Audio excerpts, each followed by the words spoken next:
Arrête de scroller tout de suite et imagine être un animateur d'émission et tu reçois sur ton plateau télé un homme qui est là pour te présenter un livre qu'il a rédigé lui-même et qui est désormais très connu. Et tu te rends compte plusieurs jours plus tard que cette personne est en réalité un tueur en série qui après ton émission est parti commettre de nouveaux meurtres. Bonjour, je m'appelle Idriss ici, je me tiens devant vous aujourd'hui, c'est pour vous parler de l'affaire du tueur en série Ed Edwards qui a fait trembler d'effroi absolument tous les États-Unis. Né en 1933, Edward Wayne Edwards était un homme dont on ne savait pas grand-chose. On sait juste que c'était un gars plutôt banal qui avait l'habitude de passer à la télévision et qui est même parti présenter un livre qu'il avait écrit dans une émission télé.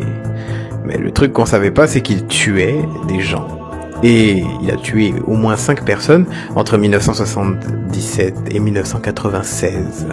Ce qui est sûr avec lui, c'est que c'était quelqu'un de véritablement très intelligent et planificateur. Je sais pas si ça se dit, mais il planifiait véritablement tous les crimes qu'il devait commettre, au point où il a décidé de s'en prendre à son fils adoptif, simplement pour pouvoir toucher son assurance vie.